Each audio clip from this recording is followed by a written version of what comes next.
আগুন ছিল মুক্তি সেরার স্বপ্ন ফলের বন্যায়, প্রতিবাদের প্রবল ঝড়ে ছিল সব অন্যায়।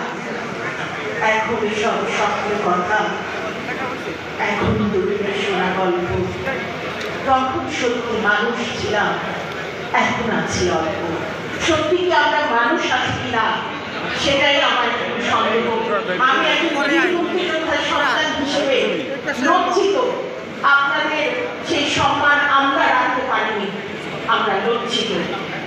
আমার ভিতরে রক্তক্ষরণ হয় যখন আমার পিতৃতুল্য একজন বীর মুক্তিযোদ্ধার গলায় জুতার মালা পরানো হয়।